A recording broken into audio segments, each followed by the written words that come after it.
ಫುಟ್ಬಾಲ್ನ ನಿಯಮಗಳು ಮತ್ತೆ ವಾಲಿಬಾಲ್ ಆಡ್ಬೇಕಾದ್ರೆ ಗೆಲ್ಬೇಕಾದ್ರೆ ಏನೇನು ಕೌಶಲ್ಯಗಳು ಎಲ್ಲ ತಿಳ್ಕೊಂಡಿದ್ದೆ.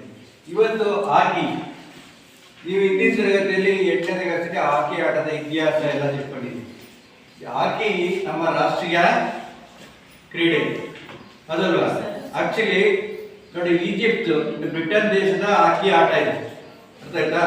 ಇದು ಸ್ವಾತಂತ್ರ್ಯ ಪೂರ್ವದಲ್ಲಿ ಮತ್ತು ಸ್ವತಂತ್ರ ನಡುವದ ಮಧ್ಯದಲ್ಲಿ ಈ ಒಲಿಂಪಿಕ್ ನಡೀತಿದೆ. ಇವತ್ತದೆ 24ನೇ ಒಲಿಂಪಿಕ್ ಇಲ್ಲಿ ಪ್ಯಾರಿಸ್ನಲ್ಲಿ ನಡೀತಿದೆಯಲ್ಲ, ಇಂಥ ಒಲಿಂಪಿಕ್ ಕ್ರೀಡಾಕೂಟದಲ್ಲಿ ಅಲ್ಲೇನಾಗುತ್ತೆ 1928ರಿಂದ 56ರವರೆಗೂ ಕೂಡ ಸತತವಾಗಿ ಒಲಿಂಪಿಕ್ ಕ್ರೀಡಾಕೂಟದಲ್ಲಿ ನಮ್ಮ ಹಾಕಿ ಆಟ ಪದಕವನ್ನು ಗೆದ್ದುಕೊಂಡಿದೆ. ಅದಕ್ಕೋಸ್ಕರ ಏನಾಗುತ್ತೆ, ಸ್ವತಂತ್ರ ಬಂದ ನಂತರ ಅದಕ್ಕೆ ಹಾಕಿನೇ ನಮ್ಮ ರಾಷ್ಟ್ರೀಯ ಕ್ರೀಡೆಯಾಗಿ ಮಾಡ್ತಾರೆ. ಇದು ಇತಿಹಾಸ. ಈಜಿಪ್ಟ್ ಕಡೆಯಲ್ಲಿ ಏನಾಗುತ್ತೆ ಅಂದ್ರೆ ಏನೋ ಊಟಕ್ಕೆ ಎನ್ನುವ ಪದದಿಂದ ಬಂದಿದ್ದು. ಊಟ ಅಂದ್ರೆ ಯಾರು ತಗೊಂತೀರಿ ಅಂತ. ಇದು ಇತಿಹಾಸ. ಈಜಿಪ್ಟ್ ಕಡೆಯಲ್ಲಿ ಒಂದು ಕೋಲ್ ಹಿಡ್ಕೊಂಡು ಕುರಿ ಕಾಯುವನ ದೋಟಿ ಅಂತ ಕರೀತಾರೆ, ಅರ್ಥ ಆಯ್ತಾ? ಅದಾದ್ಮೇಲೆ ನಿಮ್ಗೆ ಅಂಕಡ ಇದೆಯಲ್ಲ, ಅಂಕಡ ಯಾವಾಗಲೂ ಈಗೆಲ್ಲ ಮಣ್ಣು ಮತ್ತೆ ಗ್ರಾಸ್, ಪಾಲಿಗ್ರಾಸ್ ಅಂತ ಬರ್ತದೆ, ಗೊತ್ತಿದೆಯಲ್ಲ?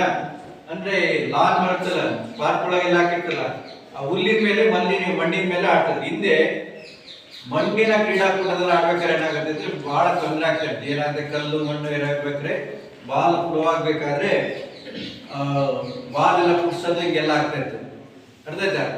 ಅದಕ್ಕೋಸ್ಕರ ಏನಾಗುತ್ತೆ, ಗ್ರಾಸ್ ಅಲ್ಲಿ ಏನಾಗುತ್ತೆ ಅಂದ್ರೆ ಆಡ್ತಾ ಇದ್ರು. ಆ ಗ್ರಾಸ್ ಅಲ್ಲಿ ಆಡ್ಬೇಕಾದ್ರೆ ಏನಾಗುತ್ತೆ, ಕ್ರಮೇಣ ಅದು ಮೇಂಟೆನೆನ್ಸ್ ಎಲ್ಲ ಆಗ್ಬಿಟ್ಟು ಈಗ ಕೃತಕವಾಗಿ ಹುಲ್ಲಿನ ಹಾಸಿನ ಮೇಲೆ ಆಡ್ತಾ ಇರ್ತಾರೆ. ಈಗ ಆಟೋ ಟರ್ಫ್ ಅಂತ ಕರಿತಾರೆ. ಹುಲ್ಲೆಲ್ಲ ಏನಾಗುತ್ತೆ ಪ್ಲಾಸ್ಟಿಕ್ ನಲ್ಲೇ ಮಾಡಿರ್ತಾರೆ, ಮನೆಯಲ್ಲೇ ಬ್ಯಾಟ್ ಎಲ್ಲ ಮಾಡಿರ್ತಾರೆ, ನೋಡಿದಿರಲ್ವಾ? ಆ ತರ ಇರುತ್ತೆ. ನೋಡಿ, ಇದು ನಿಮ್ಗೆ ಹಾಕಿ ಆಡೋದು ಯಾವ್ದು ಉಪಕರಣಗಳಪ್ಪ ಅಂತ ಹೇಳಿದ್ರೆ ಹಾಕಿ ಸ್ಟಿಕ್ ಅಂತ ಕರಿತೀವಿ. ಹಾಕಿ ಬ್ಯಾಟ್ ಅಲ್ಲ, ಹಾಕಿ ಸ್ಟಿಕ್. ಅದು ತೂಕ ಇದೆಯಲ್ಲ, ಅದೆಷ್ಟು ಬರುತ್ತೆ ಅಂದ್ರೆ 737 ಗ್ರಾಮ್ ಅಷ್ಟು ಇರುತ್ತೆ, ಅರ್ಥ ಆಯ್ತಾ? ಹಾಕಿ ಸ್ಟಿಕ್ ಮತ್ತು ಬಾಲಲ್ಲಿ ಆಡ್ತಾ ಇರ್ತಾರೆ. ಉಪಕರಣಗಳೆಲ್ಲ ಮೌತ್ ಗಾರ್ಡು, ಅರ್ಥ ಆಯ್ತಾ? ಸ್ಕಿನ್ ಗಾರ್ಡು, ಅರ್ಥ ಆಯ್ತಾ? ನೆಕ್ಸ್ಟ್ ಕಿಕ್ಕರು, ಹೆಲ್ಮೆಟ್, ಇವೆಲ್ಲ ಕೂಡ ಬಳಸ್ತಾ ಇರ್ತಾರೆ. ಇದು ಹಾಕಿ ಆಟದ ಉಪಕರಣಗಳು. ಹಾಕಿ ಆಟದಲ್ಲಿ ಏನಾಗುತ್ತೆ ಅಂದ್ರೆ, ಹಾಕಿ ಆಟದ ಉದ್ದ ಎಷ್ಟಿರುತ್ತಪ್ಪ ಅಂತ ಹೇಳಿದ್ರೆ 1.40 ಮೀಟರ್ ಇರುತ್ತೆ. ಉದ್ದ ಎಷ್ಟಿರುತ್ತೆ? 41.40 ಮೀಟರ್. ಅಗಲ 55.55 ಮೀಟರ್ ಇರುತ್ತೆ. ಇದು ಇದ್ರ ಆ ಕಡೆ ಈ ಕಡೆ ಗೋಲ್ ಏನಾಗುತ್ತೆ, ಒಂದೊಂದು ಗೋಲ್ ಇರುತ್ತೆ. ಈ ಕಡೆ ಏನಿರುತ್ತೆ, ಎಲ್ಲ ಅಂಕಣದ ಕೂಡ ಲಾಸ್ಟ್ ಅಲ್ಲಿ ಕೊನೆಗೆರೆಯಲ್ಲಿ ಗೋಲ್ ಲೈನ್ ಅಲ್ಲಿ ಗೋಲ್ ಇರುತ್ತೆ. ಈ ಪ್ರತಿಯೊಂದು ಬಾಲ್ ಕೂಡ ಪ್ರತಿ ಆಟದಲ್ಲಿ ಏನಾಗುತ್ತೆ 11 ಜನ ಆಟಗಾರರು ಇರ್ತಾರೆ. ಎಷ್ಟು ಜನ ಇರ್ತಾರೆ? 11 ಜನ ಇರ್ತಾರೆ. ಬದಲಿ ಆಟಗಾರರು 5 ಜನ ಇರ್ತಾರೆ. ಅಲ್ಲಿಗೆ ಎಷ್ಟಾಯ್ತು? 16 ಆಟಗಾರರು ಇರ್ತಾರೆ, ಅರ್ಥ ಆಯ್ತಾ? ಇದು ನಿಯಮ. ಫಸ್ಟ್ ಏನಾಗುತ್ತೆ ಅಂದ್ರೆ, ನಿಮ್ಗೆ ಏನಾಗುತ್ತೆ ಅಂದ್ರೆ 9ನೇ ತರಗತಿಯಲ್ಲಿ ತಂತ್ರಗಾರಿಕೆ, ಒಂದು ಆಟನ ಗೆಲ್ಲಬೇಕಾದ್ರೆ ತಂತ್ರಗಾರಿಕೆನ ಹೇಗೆ ಮಾಡಬೇಕು ಅಂದ್ರೆ, ಅದಕ್ಕೆ ಈ ಸ್ವಲ್ಪ ಅಂಕಣದ ಬಗ್ಗೆ ತಿಳ್ಕೊಳ್ಳೋಣ, ಅರ್ಥ ಆಯ್ತಾ? ಈ ಗೋಲ್ ಆದ್ಮೇಲೆ ನೋಡಿ, ಅರ್ಧ ಅಂಕಣದ ಮಧ್ಯದಲ್ಲಿ ಅರ್ಧ ಗೋಲಾಕಾರದಲ್ಲಿ ಇರುತ್ತೆ, ಅರ್ಥ ಆಯ್ತಾ? ನಿವೇದಿತ ರೈಟ್? ನೀನು ಸುಮ್ಮನೆ ಇರ್ತೀಯ, ಬರಾಗ ಹೋಗ್ತೀಯ, ನೀನೇನು ಮಾತಾಡ್ಬೇಡಿ, ಸುಮ್ಮನೆ ಕೇಳು, ಅಲ್ಲಿ ಯಾರಿಗೂ ಮಾತಾಡ್ಬೇಡಿ. ನೆಕ್ಸ್ಟ್ ಇದಕ್ಕೆ ಡಿ ಏರಿಯಾ ಇರುತ್ತೆ. ಎಂತ ಏರಿಯಾ ಇರುತ್ತೆ? ಡಿ ಏರಿಯಾ ಅಂತ ಕರೀತಾರೆ. ನೋಡಿ, ಇದು ಒಂದು ಸ್ಕಿಲ್, ತಂತ್ರಗಾರಿಕೆ ಮಾಡ್ಲಿಕ್ಕೆ ಇದು ಒಂದು ಪ್ಲಸ್ ಪಾಯಿಂಟ್. ಅದಾದ್ಮೇಲೆ 23 ಮೀಟರ್ಗೆ ಒಂದು ಹಾಫ್ ಕೋರ್ಟ್ ಇರುತ್ತೆ. ಸೇಮ್ ಈ ಕಡೆ ಕೋರ್ಟ್ ಅಂದ್ರೆ ಹಿಂಗೆ ಇರುತ್ತೆ, ಅರ್ಥ ಆಯ್ತಾ? ಪ್ರತಿ ಆಟದಲ್ಲಿ ಏನಾಗುತ್ತೆ, ಇಲ್ಲಿ ಗೋಲ್ ಕೀಪರ್ ಒಬ್ಬ ಇರ್ತಾನೆ, ಇನ್ನ 10 ಜನ ಆಕ್ಟಿವ್ ಪ್ಲೇಯರ್ ಇರ್ತಾರೆ. Forward player, forward left, forward right, middle right, middle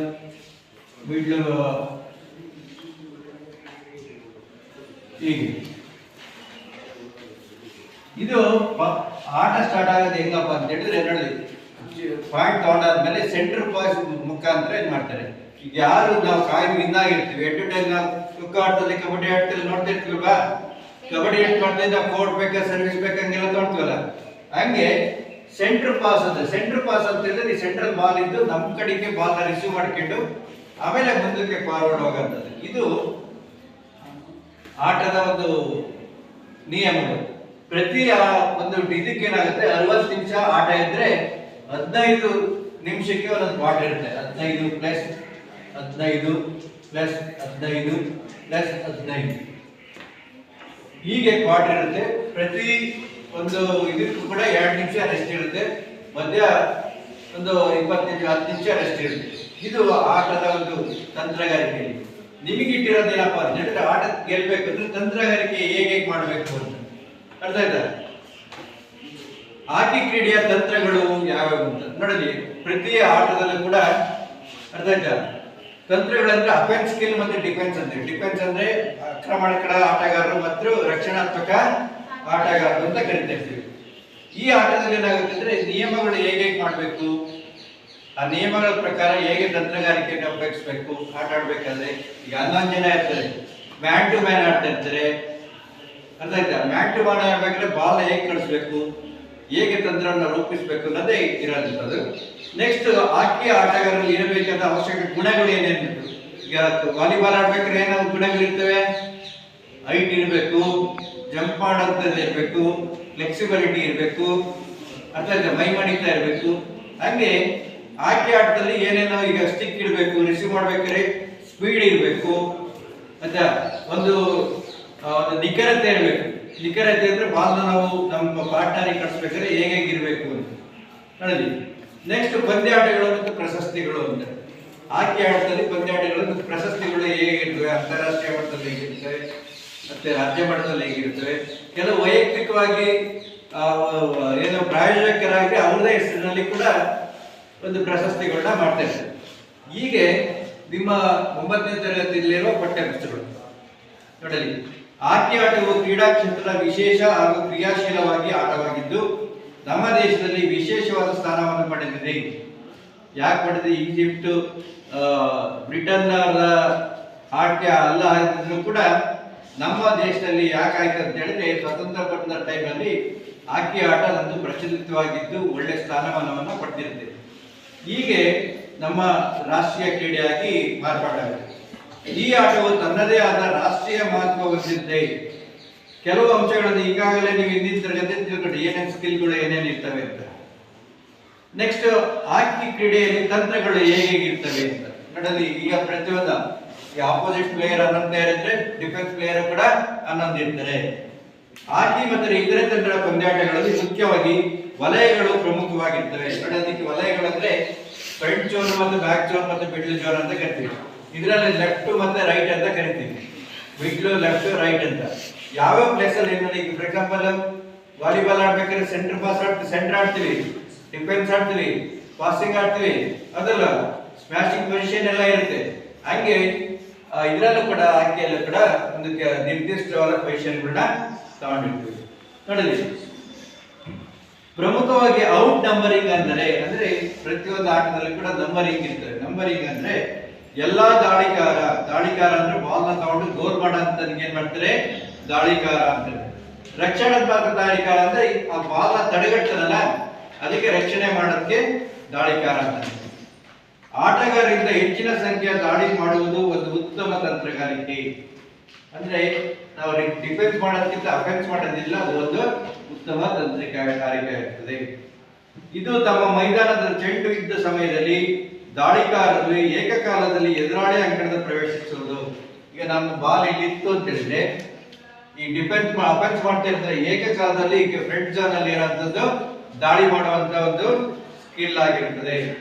ಪ್ರತಿಯೊಬ್ಬ ಆಟಗಾರರ ಪಾತ್ರ ಅಂತಿಮ ಆಟದವರೆಗೂ ಕೂಡ ಪ್ರಮುಖವಾಗಿರ್ತದೆ. ಅಂದ್ರೆ ಡಿಫೆನ್ಸ್ ಆಗಿರ್ಬೋದು, ಅಫೆನ್ಸ್ ಕೂಡ, ಪ್ರತಿಯೊಬ್ಬರು ಕೂಡ ಆಟ ಆಡ್ಬೇಕಾದ್ರೆ ಪ್ರಮುಖ ಪಾತ್ರವನ್ನ ವಹಿಸಿರುತ್ತದೆ.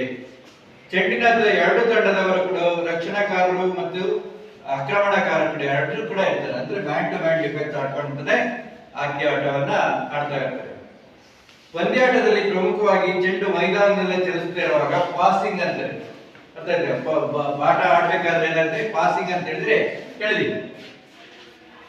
ಈಗ ಪಾಸಿಂಗ್ ಅಲ್ಲೇ ಡಿಫರೆನ್ಸ್ ಇದೆ. ಪ್ಯಾರಲಲ್ ಪಾಸ್ ಇರುತ್ತೆ, ಟ್ರ್ಯಾಂಗ್ಯುಲರ್ ಪಾಸ್ ಇರುತ್ತೆ, 4 ಜನ ಪಾಸ್ ಆಡ್ತಾರೆ. ಈಗ 5 ಇಲ್ಲ 9 ಜನ ಆಡ್ತಾರೆ ಅಂತ ಹೇಳಿದ್ರೆ ಪ್ಯಾರಲಲ್ ಪಾಸ್ ಅಂದ್ರೆ ನೋಡಿ ಮ್ಯಾನ್ ಟು ಮ್ಯಾನ್ ಪಾಸ್ ಮಾಡ್ಕೊಂತ ಹೋಗ್ತಾ ಇರ್ತೇವೆ, ಮುಂದೆ ಹೋಗ್ತಾ ಇರ್ತೇವೆ. ಈಗ ನಾವು ಡಿಫೆನ್ಸ್ ಆಡ್ಬೇಕು ಅಂತ ಹೇಳಿದ್ರೆ ಟ್ರಯಾಂಗ್ಯುಲರ್ ಪಾಸ್ ಮಾಡ್ತೀವಿ, ಇಲ್ಲಿಂದ ಇಲ್ಲಿ ಕಳ್ಸೋದು, ಇಲ್ಲಿಂದ ಇಲ್ಲಿ ಕಳ್ಸೋದು, ಇದು ಪಾಸಿಂಗ್ ಸ್ಕಿಲ್ಗಳು. ಅದಾಯ್ತಾ? ಕೆಲವು ಟೈಮ್ ಏನಾಗುತ್ತೆ ಅಂದ್ರೆ ನೋಡಿ ಈ ಕಾರ್ನರ್ ಪಾಸ್ ಇಲ್ಲಿ ಅಟ್ಯಾಕ್ ಮಾಡಿದ್ರೆ ಮುಂದಕ್ಕೆ ಕಳಿಸ್ತಾ ಇರ್ತಾರೆ, ಮುಂದಕ್ಕೆ ಈ ತರ ಏನು ಚೌಕಾಕಾರದಲ್ಲಿ ಕೂಡ ಪಾಸ್ ಮಾಡ್ತಾ ಇರ್ತಾರೆ, ಅದಕ್ಕೆ ಪಾಸಿಂಗ್ ಅಂತಂದ್ರೆ. ಪಾಸ್ ಅಂದ್ರೆ ಬಾಲ್ನ ನಮ್ಮ ಪ್ಲೇಯರಿಗೆ ಪಾಸ್ ಮಾಡೋ ಅಂತದ್ದು ಅರ್ಥ, ಇದಕ್ಕೆ ಪಾಸಿಂಗ್ ಅಂತ ಕರಿತಾ ಇರ್ತೇವೆ. ಪುಷಿಂಗ್ ಅಂತ ಹೇಳಿದ್ರೆ ನೋಡಿ ಪಾಸಿಂಗ್ ಮತ್ತೆ ಪುಷಿಂಗ್ ಅಂತ ಹೇಳಿದ್ರೆ, ಪುಷಿಂಗ್ ಫಾರ್ ಎಕ್ಸಾಂಪಲ್ ಅವನು ಡಿಫೆನ್ಸ್ ಮಾಡ್ತಾ ಇರ್ತಾನೆ, ನಾವು ನಮ್ಮ ಪಾರ್ಟ್ನರ್ಗೆ ಏನ್ ಮಾಡ್ತೀವಿ, ಪುಷ್ ಮಾಡಿ ಬಾಲ್ ಕೊಡ್ತಾ ಇರ್ತೀವಿ. ಪುಷಿಂಗ್ ಮಾಡೋದು ಕೂಡ ಒಂದು ಕೌಶಲ್ಯ. ಆಮೇಲೆ ರನ್ನಿಂಗ್ ನ ಬಾಲ್ ನ ಕ್ಯಾರಿ ಮಾಡ್ಕೊಂಡು ರನ್ ಮಾಡ್ತಾ ಹೋಗ್ತಾ ಇರೋದು ಕೂಡ ಒಂದು ಇದು ನೋಡಿ. ತಕ್ಷಣ ಬಲಕ್ಕೆ ಮತ್ತೆ ಎಡಕ್ಕೆ ಹೊಡೆಯುವುದು ಅಂದ್ರೆ ಡ್ರಿಬಲ್ ಮಾಡೋದು, ಬಾಲ್ ನಾವೇನಾದ್ರು ರಿಸೀವ್ ಮಾಡ್ಬೇಕಾದ್ರೆ ತಗೊಂಡ್ಬೇಕಾದ್ರೆ ಆ ಕಡೆ ಈ ಕಡೆ ಡ್ರಿಬಲ್ ಮಾಡ್ಕೊಂಡು ಕೂಡ ಹೋಗ್ತಾ ಇರ್ಬೋದು.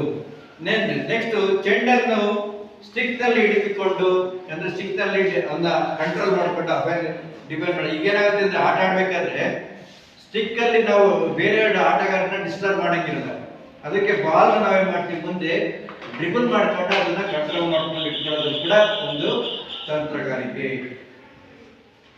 ನೋಡಲಿ, ಎದುರಾಳಿಗಳನ್ನು ವಂಚಿಸುತ್ತಾ ತಮ್ಮ ತಂಡದವರಿಗೆ ಪಾಸ್ ಮಾಡುವುದು. ನಾವು ಡ್ರಿಬಲ್ ಮಾಡಬೇಕಾಗ್ತದೆ, ನಾವು ಎಲ್ಲಿ ನಮ್ಮ ಪಾರ್ಟ್ನರ್ ಇರ್ತಾರೆ, ನಮ್ಮ ಪ್ಲೇಯರ್ಸ್ ಇರ್ತಾರೆ, ಅವ್ರಿಗೆ ಪಾಸ್ ಮಾಡೋದು ಒಂದು ತಂತ್ರಗಾರಿಕೆ. ನೋಡಿ, ಇಂಥ ಸಂದರ್ಭದಲ್ಲಿ ಫ್ಲಿಕ್ ಅಂತ ಕರಿತೀವಿ. ಫ್ಲಿಕ್ ಅಂತ ಹೇಳಿದ್ರೆ ನೋಡಿ, ಈಗ ನಮ್ಮ ಪ್ಲೇಯರ್ ಇಲ್ಲಿ ಇರ್ತದೆ ಅಂತ ಇಟ್ಕೋ, ಎದುರಾಳಿ ತಂಡದವರು ಇಲ್ಲಿ ಇರ್ತಾರೆ, ಆಪೋನೆಂಟ್ ಪ್ಲೇಯರ್, ಇನ್ನೊಬ್ಬ ನಮ್ಮ ಪ್ಲೇಯರ್ಗಳು ಇಲ್ಲಿ ಇರ್ತಾನೆ. ಈ ಬಾಲ್ ಏನ್ ಮಾಡ್ಬೇಕಂದ್ರೆ ಫ್ಲಿಕ್ ಮಾಡಿ ಈ ನಮ್ಮ ಅಪೋನೆಂಟ್ ಪ್ಲೇಯರ್ ನ ಮೇಲಾಸಿ ಗೆಸಿ ಆಗ್ತದೆ, ಇದಕ್ಕೆ ಫ್ಲಿಕ್ ಅಂತ ಕರೀತಾರೆ. ಅಥವಾ ಸ್ಕೂಪ್ ಅಂತ ಕೂಡ ಕರೀತಾರೆ. ಸ್ಕೂಪ್ ಅಂತ ಹೇಳಿದ್ರೆ ಬಾಲ್ ಹಿಂಗೆ ರಿಸೀವ್ ಮಾಡಿ ನಮ್ಮ ಅಪೋನೆಂಟ್ ಪ್ಲೇಯರ್ ಗಿಂತ ಮೇಲಾಸಿ ಬಾಲ್ ನ ಎಸೆಯೋದು, ಇದಕ್ಕೆ ಸ್ಕೂಪ್ ಅಂತ ಕರಿತೇವೆ. ಪುಷಿಂಗ್ ಮತ್ತೆ ನಮ್ಮ ಎಷ್ಟು ದೂರ ನಮ್ಮ ಪಾರ್ಟ್ನರ್ ಇದ್ರೆ ಅವನಿಗೆ ಹಿಟ್ ಮಾಡೋಂಥದ್ದು, ಪಾಸ್ ಮಾಡಿ ಹಿಟ್ ಮಾಡೋಂಥದ್ದು, ಇಂಥ ಕೌಶಲ್ಯಗಳನ್ನು ಕೂಡ ಬಳಸಿಕೊಂಡು ಅತಿ ವೇಗದಲ್ಲಿ ಬಾಲ್ ನಾವು ಗೋಲ್ ಕಡೆ ಕಳಿಸ್ತಾ ಇರ್ತೀವಿ. ಇದು ಒಂದು ಆಕ್ರಮಣ ಮಾಡಬೇಕಂತ ಅಪೇಕ್ಷೆ ಮಾಡುವಂತ ಕೌಶಲ್ಯಗಳು. ಹೀಗೆ ಇಂಥ ಕೌಶಲ್ಯಗಳ ಮುಖಾಂತರ ತಂತ್ರಗಾರಿಕೆ ಅಂತ ನಾವೇನ್ ಮಾಡ್ತೀವಿ, ಆಟವನ್ನ ಗೆಲ್ಲಲಿಕ್ಕೆ ಸಹಾಯ ಮಾಡ್ತಾ ಇರ್ತೀವಿ. ಇದು ಮೈನ್ ತಂತ್ರಗಾರಿಕೆ. ಯಾವ್ಯಾವು? ಪುಷ್ ಮಾಡೋಂಥದ್ದು, ಪಾಸ್ ಮಾಡೋಂಥದ್ದು, ಸ್ಕೂಪ್ ಮಾಡೋಂಥದ್ದು, ಹಿಟ್ ಮಾಡೋಂಥದ್ದು. ಫಾರ್ ಎಕ್ಸಾಂಪಲ್ ದೂರದಿಂದ ಯಾರು ಇಲ್ಲ ಅಂದ್ರೆ ಹಿಟ್ ಮಾಡಿ ಬೌಲ್ ಮಾಡ್ಬೋದು, ಇಲ್ಲ ಹಿಟ್ ಮಾಡಿ ನಮ್ಮ ಪಾರ್ಟ್ನರ್ ಕಡೆಗೆ ಕಳಿಸ್ತಾ ಇರ್ಬೋದು. ಫ್ಲಿಕ್ ಅಂದ್ರೆ ಸ್ಕೂಪ್ ಅಂದ್ರೆ ನಮ್ಮ ಅಪೋನೆಂಟ್ ಪಾರ್ಟಿಯಿಂದ ನಮ್ಮನ್ನ ಅವಾಯ್ಡ್ ಮಾಡಿದ್ರೆ ಎಲ್ಲೋ ಕಡೆ ನಮ್ಮ ಪಾರ್ಟ್ನರಿಗೆ ಕೊಡ್ತಾ ಇದ್ರೆ ಅವ್ರ ಮೇಲಾಸಿ ಬಾಲ್ ಕಳಿಸೋಂಥದ್ದು ಸ್ಕೂಪಿಂಗ್ ಅಥವಾ ಫ್ಲಿಕ್ ಅಂತ ಕರೀತಾರೆ. ಇಂಥ ತಂತ್ರಗಾರಿಕೆಯಿಂದ ನಾವೇನ್ ಮಾಡ್ತೀವಿ, ಆಟಗಾರನ ಗೆಲ್ಲಲಿಕ್ಕೆ ಸಹಾಯ ಆಗ್ತದೆ. ಇದು ತಂತ್ರಗಾರಿಕೆ ಗೆಲ್ಲಲಿಕ್ಕೆ. ನೆಕ್ಸ್ಟ್ ಆಟಗಾರ ಇರ್ಬೇಕಂದ್ರೆ ಲಕ್ಷಣಗಳು ಹೇಗೆ ಇರ್ಬೇಕಂದ್ರೆ ನಾವೇನ್ ಮಾಡ್ತೀವಿ ಅಂದ್ರೆ ನೋಡಿ, ನಾವು ಎಷ್ಟು ಮೀಟರ್ ಇದೆ ಉದ್ದ, ಎಷ್ಟು ಮೀಟರ್ ಇದೆ ಉದ್ದ, ಅಂಕಣದ ಉದ್ದ 91.4 ಮೀಟರ್, ಹೆಚ್ಚು ಕಡಿಮೆ 100 ಮೀಟರ್ ಅಂತ ಇಟ್ಕೋ. 100 ಮೀಟರ್ ಓಡಾಡ್ಬೇಕು ಅಂತ ಹೇಳಿದ್ರೆ ಎಷ್ಟು ನಿಮಿಷ ಓಡಾಡ್ಬೇಕು? 60 ನಿಮಿಷ ಓಡಾಡ್ಬೇಕು. ಒಂದು ಆಟ ಅಂದ್ರೆ 15 ನಿಮಿಷ. ಅದಕ್ಕೆ ಕಷ್ಟ ಸಹಿಷ್ಣುತೆ ಬಹಳ ಮುಖ್ಯ ಆಗ್ತದೆ. ಕಷ್ಟ ಸಹಿಷ್ಣುತೆ ಅಂದ್ರೆ ನೋಡಲಿ, ಎಷ್ಟೇ ದೂರ ಓಡಾದ್ರೂ ಕೂಡ ಆಯಾಸ ಆಗದಂಗೆ ತಡೆಯೋದಕ್ಕೆ ಕಷ್ಟ ಸಹಿಷ್ಣುತೆ ಅಂತ ಹೇಳಿ ನಾವು ಕಷ್ಟವನ್ನ ಸಹಿಸೋದು. ಅದಕ್ಕೆ ಏನಾಗುತ್ತೆ ಅಂದ್ರೆ ವೇಗ ಬಹಳ ಮುಖ್ಯ ಆಗಿರ್ತದೆ. ನೋಡಲಿ, ಹಾಕಿ ಮೈದಾನದುದ್ದಕ್ಕೂ ಹಲವು ಬಾರಿ ಓಡಾಡಿ ಪರಿಣಾಮಕಾರಿಯಾಗಿ ಆಡಬೇಕಾಗಿರೋದ್ರಿಂದ ಕಷ್ಟ ಸಹಿಷ್ಣುತೆ ಬಹಳ ಮುಖ್ಯ ಆಗ್ತಿರ್ತದೆ. ಅರ್ಥ ಆಯ್ತಾ? ನಾವು ಇಲ್ಲಿಂದ ಅಲ್ಲಿವರೆಗೂ ಕಾರ್ನರ್ ಟು ಕಾರ್ನರ್ ಓಡಾಡ್ತಲೇ ಇರ್ತೀವಿ. 60 ನಿಮಿಷಕ್ಕೆ ಹೆಚ್ಚು ಕಡಿಮೆ ಒಂದು 40 ಕಿಲೋಮೀಟರ್ ಓಡಾಡ್ತೀವಿ. ಎಷ್ಟು ಕಿಲೋಮೀಟರ್? 40. 30 ಕಿಲೋಮೀಟರ್ ನೀಡ್ರ 30 ಕಿಲೋಮೀಟರ್ ಓಡಾಡ್ಬೇಕಂದ್ರೆ ಎಷ್ಟು ಶಕ್ತಿ ಇರಬೇಕು ಅದಲ್ಲ. ಅದಕ್ಕೆ ಕಷ್ಟ ಸಹಿಷ್ಣುತೆ ಬಹಳ ಮುಖ್ಯ ಆಗಿರುತ್ತೆ. ನೆಕ್ಸ್ಟ್, ಎದುರಾಳಿಗಳ ಚಲನವಲನಗಳಿಗೆ ಅನುಗುಣವಾಗಿ ಚೆಂಡನ ಜೊತೆಗೆ ದಿಕ್ಕನ್ನು ಬದಲಾಯಿಸುವ ಅವಶ್ಯಕತೆ ಇರುತ್ತದೆ. ಇದರಿಂದ ಚಪಲತೆ ಅಂದ್ರೆ ಒಂದು ಫ್ಲೆಕ್ಸಿಬಿಲಿಟಿ ಇರಬೇಕು, ಮೂಮೆಂಟ್ ಇರಬೇಕು, ಚಲನೆ ಇರಬೇಕು. ಇಲ್ಲಿಂದ ಬಾಲ್ನ ತಗೊಂಡೋಗ್ತಾ ಇರಬೇಕು, ಅವ್ರ ಈ ಕಡೆ ನನಗೆ ಪಾಸ್ ಮಾಡ್ತಂದ್ರೆ ಈ ಕಡೆ ಬರಬೇಕು. ಖೋಖೋದಲ್ಲಿ ಆಡ್ತೀವಿ ನೋಡಿದಿರಲ್ಲ, ಈ ಕಡೆ ಬಂದ್ರೆ ಆ ಕಡೆ ತಪ್ಪಿಸ್ಕೊಂತೀವಿ, ಆ ಕಡೆ ಬಂದ್ರೆ ಈ ಕಡೆ ತಪ್ಪಿಸ್ಕೊಂತೀವಿ. ಹಂಗೆ ಹಾಕಿಯಲ್ಲೂ ಕೂಡ ಬಾಲ್ ನಾವು ಕ್ಯಾರಿ ಮಾಡ್ಬೇಕಾದ್ರೆ 11 ಜನ, ನಾವು ಇಷ್ಟು 11 ಜನ ಇದ್ರು ಕೂಡ ಅವರು 11 ಜನ ಇರ್ತಾರೆ. ಅದ್ರಲ್ಲಿ ಒಬ್ಬ ಗೋಲ್ ಕೀಪರ್ ಇರ್ತಾರೆ. ನಿಮ್ಮ 10 ಜನ ಕೂಡ ಈಗ ಡಿಫೆನ್ಸಿವ್ ಒಂದು 3 ಜನ ನಿಂತ್ಕೊಂಡ್ರು ಕೂಡ ಈ ಬಾಕಿ 7 ಜನ ಕೂಡ ಅಂಕಣದ ಉದ್ದಕ್ಕೂ ಓಡಾಡಬೇಕಾಗ್ತದೆ. ಅದಕ್ಕೆ ಚಪಲತೆ ಬಹಳ ಮುಖ್ಯ ಆಗಿರುತ್ತದೆ. ಚೆಂಡನ್ನು ನಿಯಂತ್ರಣದಲ್ಲಿ ಇಟ್ಟುಕೊಳ್ಳುವ ಹೆಚ್ಚಿನ ಸಾಮರ್ಥ್ಯ, ಕಣ್ಣು ಮತ್ತು ಕೈ ಕಾಲುಗಳ ಸಂಯೋಜನೆ ಬಹಳ ಮುಖ್ಯ. ನಾವೇನಾರಲ್ಲಿ ಆಡಿಯನ್ಸ್ ನೋಡ್ತಿರ್ತೀವ, ಇಲ್ಲ ನಾವು ಕೈ ಕಾಲುಗಳು ಬಾಲ್ ಎಲ್ಲಿ ಬರ್ತಾ ಇರುತ್ತೆ, ಮೂಮೆಂಟ್ ಎಲ್ಲ ಆಗ್ತಾ ಇರುತ್ತೆ. ಅದಕ್ಕೆ ನಮ್ಮ ಕಣ್ಣು ಮತ್ತು ಕಾಲುಗಳು ಅವುಗಳ ಹೊಂದಾಣಿಕೆ ಬಹಳ ಮುಖ್ಯ ಆಗ್ತಾ ಇರುತ್ತೆ. ನೆಕ್ಸ್ಟ್ ಚೆಂಡನ್ನು ಸಮರ್ಪಕವಾಗಿ ಪಾಸ್ ನೀಡಲು ಮತ್ತು ಗೋಲನ್ನು ಗಳಿಸಲು ನಿಖರತೆ, ಅಕ್ಯುರೇಸಿ ಅಂತಾರೆ. ಬಾರಿ ಕ್ರಿಕೆಟ್ ಅಲ್ಲಿ ಇದು ಹೊಡಿತೀವಿ, ವಿಕೆಟಿಗೆ ಹೊಡಿತೀವಲ್ವ, ಗೆಲ್ಬೇಕಲ್ಲ ಸಿಗ್ತೀವ, ಗುರಿ ಇಟ್ಟು ಹೊಡಿತೀವಲ್ಲ, ಹಂಗೆ ಅವ್ನು ಗುರಿ ಇಟ್ಟು ಗೋಲ್ ಹೊಡಿಬೇಕು ಅಂದ್ರೆ ನಿಖರತೆ, ಅಕ್ಯುರೇಸಿ ಅಂತ ಕರೀತೀವಿ. ನಿಖರತೆ ಕೂಡ ಬಹಳ ಮುಖ್ಯವಾಗಿರುತ್ತದೆ.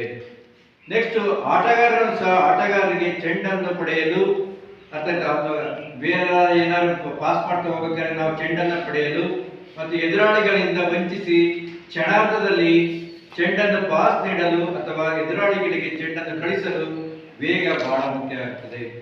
ನಾವು ಇಲ್ಲಿ ಬಾಲ್ ತಗೊಳ್ಬೇಕಾದ್ರೆ ಇಲ್ಲಿಂದ ನಮ್ಮ ಪಾರ್ಟ್ನರ್ಗೆ ಅಥವಾ ಅವ್ರನ್ನ ವಂಚಿಸಿ ನಾವು ಬಾಲ್ ಕಳಿಸ್ಬೇಕಂದ್ರೆ ಬಾಲ್ ಎಲ್ಲೋಗುತ್ತೆ ಅಲ್ಲಿವರೆಗೂ ಕೂಡ ಓಡ್ತಾ ಇರ್ಬೇಕಾಗುತ್ತೆ, ಅದಲ್ವಾ? ಅದಕ್ಕೋಸ್ಕರ ವೇಗ ಬಹಳ ಮುಖ್ಯವಾಗಿರುತ್ತದೆ. ನೆಕ್ಸ್ಟ್ ಹಾಕಿ ಸ್ಟಿಕ್ ಅನ್ನು ಚಾಚಿ ಚೆಂಡನ್ನು ತಡೆಯುವ ಸಂದರ್ಭದಲ್ಲಿ ಯಾವುದೇ ನೈಪುಣ್ಯತೆಯನ್ನು ಪರಿಣಾಮಕಾರಿ ನಿರ್ವಹಿಸಲು ಮೈಮಾಣಿತ ಫ್ಲೆಕ್ಸ್. ಈಗ ಸುಮ್ಮನೆ ನಿಂತ್ಕೊಂಡು ಹೊಡಿದ್ರಾಗಲ್ಲ, ಅವನು ಎಲ್ಲಿ ಬರ್ತಾ ಇರ್ತಾನೆ ಅವನ ಬಗ್ಗೆ ರಿಸೀವ್ ಮಾಡಬೇಕು, ನೆಕ್ಸ್ಟ್ ಸ್ಟಿಕ್ ಹಿಡಿದ್ಬಿಟ್ಟು ಬಾಲ್ ತಡಿಬೇಕು. ಅದಕ್ಕೆ ಮೈಮಣಿತ ಬಹಳ ಮುಖ್ಯ ಆಗುತ್ತೆ. ಫ್ಲೆಕ್ಸಿಬಿಲಿಟಿ ಅಂತ ಕರೀತಾರೆ. ಫ್ಲೆಕ್ಸಿಬಿಲಿಟಿ ಅಂದ್ರೆ ಬೆಂಡ್ ಆಗಂತದ, ಆ ಕಡೆ ಈ ಕಡೆ ಚೆಲ್ಲ. ನೀವು ವಾಲಿಬಾಲ್ ಬಂದ್ರೆ ಸುಮ್ಮನೆ ನಿಂತ್ಕೊಂಡಿರ್ತಿಲ್ಲ, ಹಂಗಾಗಬಾರ್ದು, ಎಲ್ಲೆಲ್ಲಿ ಬರುತ್ತೆ ಅಲ್ಲಿಗೆ ಓಡಾಡ್ತಾ ಇರ್ತದೆ. ನೆಕ್ಸ್ಟ್ ಆಟಗಾರರಿಗೆ ಉತ್ತಮ ಕ್ರಿಯಾಶೀಲ ವೇಗ ಅವಶ್ಯಕತೆ. ಅಂದ್ರೆ ಎಷ್ಟು ಪ್ರತಿಕ್ರಿಯೆ ಬರ್ತಾ ಇರ್ತವೆ, ಅಥವಾ ಪ್ರತಿಕ್ರಿಯೆ ತಕ್ಕಂತೆ ನಾವು ಮಾಡ್ತೀವಿ, ಬಾಲ್ ಬಂದಿದ್ದು ಎಲ್ಲಿಗೆ ಬರುತ್ತೆ ಎಲ್ಲಿಗೆ ಹೋಗುತ್ತೆ ಅದನ್ನೆಲ್ಲ ಕೂಡ ಅನುಗುಣವಾಗಿ ನಾವು ನಮ್ಮ ಓಟದ ಸ್ಪೀಡ್ ಅನ್ನು ಕೂಡ ಜಾಸ್ತಿ, ವೇಗವನ್ನು ಕೂಡ ಹೆಚ್ಚಿಸ್ಕೊಂತ ಬರ್ತದೆ. ಇದು ಮೇನ್ ನಿಖರತೆ, ಚಪಲತೆ, ಅಥವಾ ಫ್ಲೆಕ್ಸಿಬಿಲಿಟಿ, ಮೈಮಣಿತ, ಸದೃಢತೆ, ಮೇನ್ ಕಷ್ಟ ಸಹಿಷ್ಣುತೆ ಇರಬೇಕಾಗುತ್ತೆ. ಒಬ್ಬ ಹಾಕಿ ಆಟಗಾರರಿಗೆ ಇರಬೇಕಾದ ಲಕ್ಷಣಗಳು ಇದು. ಈಗ ನೀವು ಕೆಲವರಿಗೆ ಏನಾಗುತ್ತೆ, ಈಗ ಯೋಗ ಮಾಡೋರಿಗೆ ಯೋಗನೇ ಕಾನ್ಸಂಟ್ರೇಷನ್, ಹಾಕಿ ಪ್ಲೇಯರ್ಗೆ ಇರ್ಬೇಕಂತ ಗುಣಗಳೇ ಬೇರೆ, ಯೋಗ ಆಡ್ಬೇಕಂತ ಗುಣಗಳೇ ಬೇರೆ. ಕುಸ್ತಿ ಆಡೋರಿಗೆ ನೋಡಿದಿಲ್ಲ, ಅವ್ರ ಗುಣಗಳೇ ಬೇರೆ, ಅವ್ರದೆಲ್ಲ ರನ್ನಿಂಗ್ ಎಲ್ಲ ಇರಲ್ಲ. ಕುಸ್ತಿ ಆಡೋರಿಗೆ ಅವ್ರೇನ ಲಿಫ್ಟ್ ಮಾಡೋದು, ಅರ್ಥ ಆಯ್ತಾ, ಚಿತ್ ಮಾಡೋದು ಇವೆಲ್ಲ ಇರ್ತದೆ. ಹಿಂಗೆ ಆಟಗಾರರಿಗೆ ಇರಬೇಕಾದ, ಹಾಕಿ ಆಟಗಾರರಿಗೆ ಇರಬೇಕಾದ ಲಕ್ಷಣಗಳು ಮೇನ್ ಮುಖ್ಯವಾಗಿರ್ತವೆ. ನೆಕ್ಸ್ಟ್ ಹಾಕಿ ಪಂದ್ಯಾಟಗಳು ಯಾವ್ಯಾವ ಅಂತ ಹೇಳಿದ್ರೆ, ಹಾಕಿ ಕ್ರೀಡೆಯಲ್ಲಿ ಅನೇಕ ಪ್ರಶಸ್ತಿಗಳಿವೆ. ಅದರಲ್ಲಿ ಮುಖ್ಯವಾದವು ಈ ಕೆಳಗಿಟ್ಟಿದ್ದೇವೆ. ಮೇನ್ ಹಾಕಿ ವಿಶ್ವಕಪ್. ಈಗ ನಾವು ವಿಶ್ವಕಪ್ ಕ್ರಿಕೆಟ್ ಅಲ್ಲೆಲ್ಲ ನೋಡ್ತೇವೆ, ವರ್ಲ್ಡ್ ಕಪ್ ಕ್ರಿಕೆಟ್ ನಡೀತಲ್ಲ ಮೊನ್ನೆ, ಹಂಗೆ ಹಾಕಿಯಲ್ಲಿ ಕೂಡ ವಿಶ್ವಕಪ್ ನಡೀತಾ ಇರುತ್ತೆ. ಇದಕ್ಕೆ ಹಾಕಿಯಲ್ಲಿ ವಿಶ್ವಕಪ್ ಪಂದ್ಯಾಟವು 1971ರಲ್ಲಿ ಪ್ರಾರಂಭವಾಗಿದ್ದು, ಇದನ್ನು ಅಂತಾರಾಷ್ಟ್ರೀಯ ಹಾಕಿ ಒಕ್ಕೂಟ, ಅಂತಾರಾಷ್ಟ್ರೀಯ ಅಂದ್ರೆ ಇಂಟರ್ನ್ಯಾಷನಲ್ ಹಾಕಿ ಫೆಡರೇಷನ್, FIH ಅಂದ್ರೆ ಫೆಡರೇಷನ್ ಆಫ್ ಇಂಟರ್ನ್ಯಾಷನಲ್ ಹಾಕಿ ಅಥವಾ ಇದೆಲ್ಲ ಫೆಡರೇಷನ್, ಒಂದು ಸಂಘ ಸಂಸ್ಥೆಗಳು ನಡೆಸ್ತಾ ಇರ್ತವೆ. ಹಾಕಿಯಲ್ಲಿ ಇದು ವಿಶ್ವ ಪಂದ್ಯಾಟವೆನಿಸಿದೆ. 2 ಒಲಿಂಪಿಕ್ ನಲ್ಲಿ ಮಧ್ಯ, ಅಂದ್ರೆ ಒಲಿಂಪಿಕ್ ಎಷ್ಟು ವರ್ಷಕ್ಕೊಮ್ಮೆ ನಡೆಯುತ್ತೆ? 4 ವರ್ಷಕ್ಕೊಮ್ಮೆ ನಡೆಯುತ್ತೆ. ಅದ್ರ ಮಧ್ಯ ಈಗ 24ರಲ್ಲಿ ಒಲಿಂಪಿಕ್ ನಡೀತಿದ್ರೆ, ಹಿಂದೆ ಅಲ್ಲಿ ನಡೀತು, ಅದ್ರ ಮಧ್ಯೆ ಏನಾಗುತ್ತೆ, ವಿಶ್ವ ಹಾಕಿ ಕಪ್ ನ ನಡೆಸ್ತಾ ಇರ್ತದೆ. ಇದು ವಿಶ್ವಕಪ್. ನೆಕ್ಸ್ಟ್ ಒಲಿಂಪಿಕ್ ಕ್ರೀಡಾಕೂಟ ಈಗ ನಡೀತಾ ಇದೆ. ಒಲಿಂಪಿಕ್ ಕ್ರೀಡಾಕೂಟ ನಮ್ಮ ರಾಷ್ಟ್ರೀಯ ಕ್ರೀಡೆ ಆಗಕ್ಕೆ ಇದೊಂದು ಕಾರಣ. ಒಲಿಂಪಿಕ್ ಕ್ರೀಡಾಕೂಟದಲ್ಲಿ ಸತತವಾಗಿ 6 ಬಾರಿ ಪದಕವನ್ನ ಪಡೆದಿರುತ್ತೆ, ಅರ್ಥ ಆಯ್ತಾ, ಈ ಒಲಿಂಪಿಕ್ ಕ್ರೀಡಾಕೂಟದ. ಹಂಗಾಗಿ ಏನಾಗುತ್ತೆ ಅಂತ ಹೇಳಿ 1928ರಿಂದ 56ರವರೆಗೆ ಒಲಿಂಪಿಕ್ ಕ್ರೀಡಾಕೂಟದಲ್ಲಿ ಗೋಲ್ನ ಗಳಿಸಿ ಪದಕವನ್ನು ತಂದಿದೆ. ಹಂಗಾಗಿ ಹಾಕಿ ಕ್ರೀಡೆಯನ್ನ ನಮ್ಮ ರಾಷ್ಟ್ರೀಯ ಕ್ರೀಡೆಯಾಗಿ ಇಟ್ಟಿರ್ತಾರೆ. ನೆಕ್ಸ್ಟ್ 1908ರಲ್ಲಿ ಲಂಡನ್ ಒಲಿಂಪಿಕ್ ನಲ್ಲಿ ಪುರುಷರ ಹಾಕಿ ಪಂದ್ಯಾಟವನ್ನು ಪರಿಚಯಿಸಲಾಯಿತು. ಎಷ್ಟರಲ್ಲಿ? 1908ರಲ್ಲಿ. ನೆಕ್ಸ್ಟ್ 1980ರಲ್ಲಿ ಮೆಕ್ಸಿಕೋ ಒಲಿಂಪಿಕ್ ಮೊದಲ ಬಾರಿ ಮಹಿಳಾ ಹಾಕಿ ಪಂದ್ಯಾಟವನ್ನು ಪರಿಚಯಿಸಿತು. 1980ರಲ್ಲಿ. 1976ರಲ್ಲಿ ಮ್ಯಾಂಟ್ರಿಯಲ್ ಒಲಿಂಪಿಕ್ ಕೃತಕ ಅಂಕಣ ಅಂತ ನಡಲಿ. ಮತ್ತೆಲ್ಲ ಏನಾಗುತ್ತಂದ್ರೆ ಮಡ್ಡು ಮತ್ತೆ ಗ್ರಾಸ್ ಅಲ್ಲಿ ಆಡ್ತದ್ರಿ. ಕೃತಕ ಅಂಕಣ ಅಂತ ಹೇಳಿದ್ರೆ ಪಾಲಿಗ್ರಾಸ್ ಅಂತ ಕರಿತೀವಿ, ಅದಕ್ಕೆ ನಡ್ತಿಲ್ಲ ಆಸ್ಟ್ರೋಟರ್ಫ್ ಅಂತ ಕರಿತೀವಿ. ಪ್ಲಾಸ್ಟಿಕ್ ನಲ್ಲಿ ಹುಲ್ಲಿನ ತರ ಮಾಡ್ಬಿಟ್ಟು ಅದಕ್ಕೆ ನೀರು ಹಾಕಿ ಅಂಕಣವನ್ನು ರಚನೆ ಮಾಡಿ ಆಡೋದು. 1976ರಲ್ಲಿ ಕೃತಕ ಅಂಕಣದಲ್ಲಿ ಹಾಕಿ ಪಂದ್ಯಾಟವನ್ನು ಮೊದಲ ಬಾರಿಗೆ ನಡೆಸಲಾಯಿತು. ಹಾಕಿಗೆ ಅಂತಾರಾಷ್ಟ್ರೀಯ ಸಂಘಟನೆ ಇಲ್ಲದ ಕಾರಣ 1924ರಿಂದ ಪ್ಯಾರಿಸ್ ಒಲಿಂಪಿಕ್ ನಲ್ಲಿ ಹಾಕಿ ಬಿಡಲಾಯಿತು. ಈಗ ನಡೀತಿರೋದು ಕೂಡ ಪ್ಯಾರಿಸ್ ನಲ್ಲಿ 1924ರಲ್ಲಿ. 1924ರಲ್ಲಿ 2020 ಎಷ್ಟು ವರ್ಷ ಆಯ್ತು? 100 ವರ್ಷ ಆಯ್ತು. ಎಷ್ಟಾಯ್ತು? 1924ರಲ್ಲಿ ಹಾಕಿ ಆಟವನ್ನು ಬಿಟ್ಟಿದ್ರು. ಈಗ ನಡೀತಿರೋದು 2024. ಅದೇ ವರ್ಷ ಪ್ಯಾರಿಸ್ ನಲ್ಲಿ ಅಂತಾರಾಷ್ಟ್ರೀಯ ಹಾಕಿ ಒಕ್ಕೂಟ ಫೆಡರೇಷನ್ ಅಂದ್ರೆ ಇಂಟರ್ನ್ಯಾಷನಲ್ ಸ್ಥಾಪನೆ ಆಯಿತು. ಅರ್ಥ ಆಯ್ತಾ? 1928ರಲ್ಲಿ ಆಮ್ಸ್ಟರ್ಡ್ಯಾಮ್ ಒಲಿಂಪಿಕ್ ನಂತರ ಪುರುಷರ ಹಾಕಿ ಪಂದ್ಯಾಟವು ಒಲಿಂಪಿಕ್ ನಲ್ಲಿ ಶಾಶ್ವತವಾಗಿ ಉಳಿಯಿತು. 1924ರಲ್ಲಿ ನಿಂತಿತ್ತು. ಅದಾದ ನಂತರ 1928ರಿಂದ ಮತ್ತೆ ಶುರುವಾಯಿತು. Next champion trophy. Champion trophy ಹೇಗೆ ನಡೀತಿದೆ ಅಂತ 1978ರಲ್ಲಿ ಪಾಕಿಸ್ತಾನದ ಏರ್ ಮಾರ್ಷಲ್ ನೂರ್ ಖಾನ್ ಪುರುಷರಿಗಾಗಿ ಚಾಂಪಿಯನ್ ಟ್ರೋಫಿಯನ್ನು ಪ್ರಾರಂಭ ಮಾಡ್ತಾರೆ. ಫಸ್ಟ್ ಯಾರು ಚಾಂಪಿಯನ್ ಟ್ರೋಫಿ ತಯಾರು ಮಾಡಿದ್ದು? ಯಾರು? 1978ರಲ್ಲಿ ಏರ್ ಮಾರ್ಷಲ್ ನೂರ್ ಖಾನ್ ಅವರು ಒಂದು ಚಾಂಪಿಯನ್ ಟ್ರೋಫಿಯನ್ನ ಪ್ರಾರಂಭ ಮಾಡ್ತಾರೆ. 1987ರಲ್ಲಿ ಮಹಿಳೆಯರ ಚಾಂಪಿಯನ್ ಟ್ರೋಫಿ ಪ್ರಾರಂಭವಾಯಿತು. 1987ರಲ್ಲಿ ಈ ಪಂದ್ಯಾಟಕ್ಕೆ 6 ತಂಡಗಳು ಸೇರ್ಪಡೆಗೊಳ್ಳುತ್ತವೆ. ಫಸ್ಟ್ ಏನ್ ಮಾಡ್ತಾರೆ ಅಂದ್ರೆ ಚಾಂಪಿಯನ್ ಟ್ರೋಫಿ ಏನಾಗುತ್ತೆ, ನಮ್ಮ ಸೀಮಿತವಾದ ಒಂದು ಹಾಕಿ ಹವ್ಯಾಸಿ ಆಟಗಾರರು ಶುರು ಮಾಡ್ತಾರೆ. ಈ ಪಂದ್ಯಾಟಕ್ಕೆ ಮೊದಲನೇ ವರ್ಷ 7 ತಂಡಗಳು, ಎರಡನೇ ವರ್ಷ 7 ತಂಡಗಳು ಮತ್ತು 1987ರಲ್ಲಿ 8 ತಂಡಗಳು ಪಾಲ್ಗೊಂಡಿದ್ದಾರೆ. ಈ ಚಾಂಪಿಯನ್ ಟ್ರೋಫಿಗೆ ಸೇರ್ಕೋಬೇಕು ಅಂತ ಹೇಳಿದ್ರೆ ಈಗ ಏನಾಗುತ್ತೆ, ನೀವು ತಾಲೂಕು ಮಟ್ಟಕ್ಕೆ ಹೋಗಕ್ಕೆ ಏನ್ ಮಾಡ್ಬೇಕು? ನಾವೀಗ ತಾಲೂಕು ಮಟ್ಟಕ್ಕೆ ಹೋಗಕ್ಕೆ ಏನ್ ಮಾಡ್ಬೇಕು? ವಲಯ ಮಟ್ಟದಲ್ಲಿ ಗೆಲ್ಬೇಕು. ಹಂಗೆ ಚಾಂಪಿಯನ್ ಟ್ರೋಫಿಗೆ ನಾವೇನಾದ್ರು ಸೇರ್ಕೋಬೇಕು ಅಂದ್ರೆ ಹೇಗೆ ಇರ್ಬೇಕು ಅಂತ ನೋಡಿ. ಚಾಂಪಿಯನ್ ಟ್ರೋಫಿಗೆ ಸೇರ್ಪಡೆಗೊಳ್ಳುವ ತಂಡಗಳು ಈ ರೀತಿ ಇವೆ. ಒಂದನೇದು, ಚಾಂಪಿಯನ್ ಟ್ರೋಫಿ ನಡೆಸುವ ದೇಶ. ಯಾವ ದೇಶ ನಡೀತಿದೆ ಆ ದೇಶ ಅದಕ್ಕೆ ಭಾಗವಹಿಸಬಹುದು. ಅದಾದ ನಂತರ ಕಳೆದ ಬಾರಿ ಪಂದ್ಯಾಟಗಳ ಜಯಿಸಿದ ದೇಶ. ಚಾಂಪಿಯನ್ ಟ್ರೋಫಿಯಲ್ಲಿ ಯಾವ ದೇಶ ಗೆದ್ದಿರುತ್ತೆ ಹಿಂದಿನ ವರ್ಷ ಅದು ಕೂಡ ಚಾಂಪಿಯನ್ ಟ್ರೋಫಿಗೆ ಭಾಗವಹಿಸಬಹುದು.